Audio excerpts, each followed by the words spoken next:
নির্দলীয় প্রার্থীরা জয়ী হলে জনসাধারণের উন্নয়নের জন্য কিছুই করতে পারবে না। উন্নয়নে বাধা দেওয়া কংগ্রেসকে প্রত্যাখ্যানের আহ্বান মন্ত্রী কেশব মহন্তের। কালীগঞ্জ জেলা পরিষদ আসনে অগপ প্রার্থী ফাতিমা বেগমের প্রচারে সে মন্তব্য করলেন মন্ত্রী কেশব মহন্ত। উন্নয়নের বাধা দিয়া সকল কংগ্রেস মজ্জান করি ইয়াত এজিপি বিজেপির প্রতিনিধিক আপনাকে নির্বাচিত করিব এই আশা করি মোৰ বক্তব্য সামৰিছো। ধন্যবাদ। জয় অসম, জয় অসম, ভারত মাতা কি জয়। পূর্ব নির্ধারিত সূচি অনুযায়ী আজ বরাকের শ্রীভূমিতে এসে উপস্থিত হয়েছেন মন্ত্রী কেশব মহন্ত। আজ কালীগঞ্জ জেলা পরিষদের অন্তর্গত বাহাদুরপুর জিপিতে এক বিশাল কর্মী সভায় উপস্থিত হন রাজ্য সরকারের মন্ত্রী তথা অগপ দলের কার্যকারী সভাপতি কেশব মহন্ত। 5 পীরে মোকাম সংলগ্ন কমিউনিটি হলে দলীয় কর্মীদেরকে তাকিয়ে তুলতে সেখানে জনসভায় উপস্থিত হন তিনি এবং দলীয় কর্মীদের উদ্দেশ্যে বক্তব্য রাখতে গিয়ে মন্ত্রী বলেন, কংগ্রেস এবং নির্দলের প্রার্থীরা জয়ী হলে জনসাধারণের উন্নয়নে তারা কিছুই করতে পারবে না।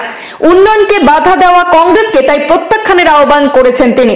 উন্নয়নের জন্য দিল্লি এবং আসামে যে সরকার রয়েছে সেই সরকারের সাথে থাকতে মন্তব্য করেছেন এবং আসামের উন্নয়নের জন্য মুখ্যমন্ত্রী ডক্টর হিমন্ত বিশ্ব শর্মার প্রশংসা করেছেন মন্ত্রী কেশব মহন্ত। পঞ্চায়েত নির্বাচনত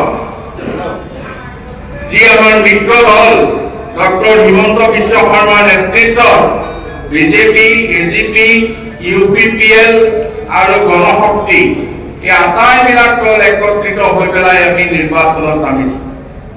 আমি সকলোৱে মিলি নিৰ্বাচনত নমাৰ কাৰণটো কি, কিয় মিলি পেলাই আমি নিৰ্বাচনত নামিছো?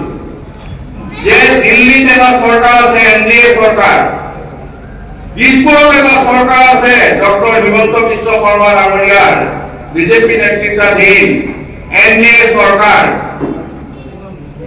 দুটা চৰকাৰ দুঠাইত আছে। এই শ্ৰীভূমিত যিটো চৰকাৰ হ'ব এই চৰকাৰটো এতিয়া যদি বেলেগ চৰকাৰ হয় তেতিয়াহ'লে ইয়াত ৰাইজৰ কাম নহ'ব।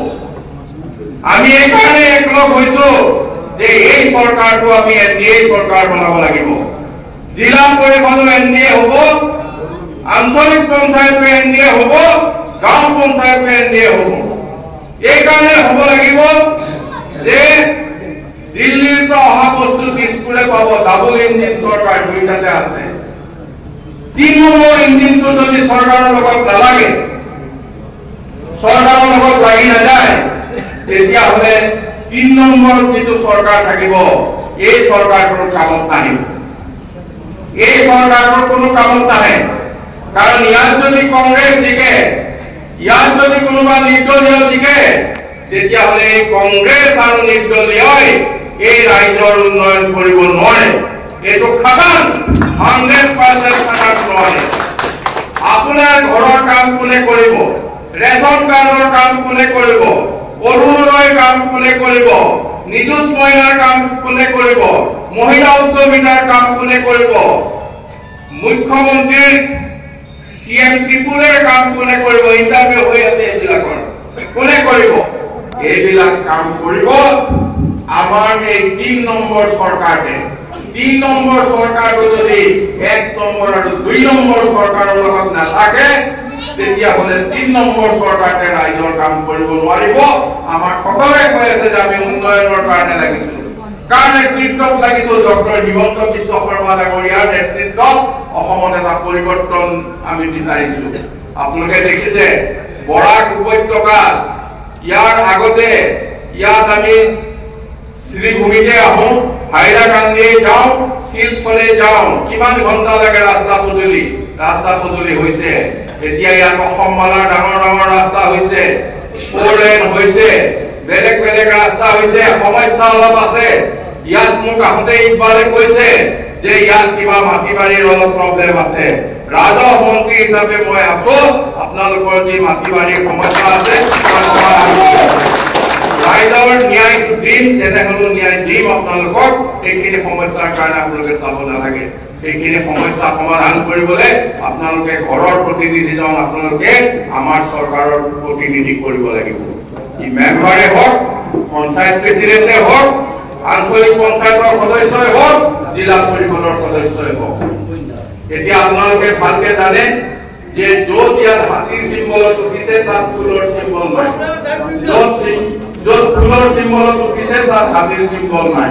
গতিকে ইয়াত হাতীৰ চিম্বল যিখিনি আছে হাতীৰ প্ৰতীকত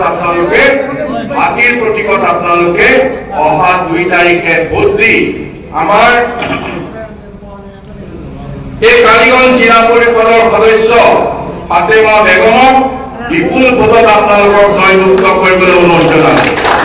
ঠিক তেনেধৰণে আমাৰ কাউন্সিলাৰ 3জন কাউন্সিলাৰ ইয়াত উপস্থিত আছে। আঞ্চলিক পঞ্চায়তৰ সদস্য 3জন ইয়াত উপস্থিত আছে। হাইদৰ খান উপস্থিত আছে, আব্দুল কদম উপস্থিত আছে আৰু চাহৰুল আলম উপস্থিত আছে। আমি আশা কৰিছো যে আমি আটাইকেইজনকে আপোনালোকে বিপুল ভোটত আপোনালোকে ভোট দি জয়যুক্ত কৰিব।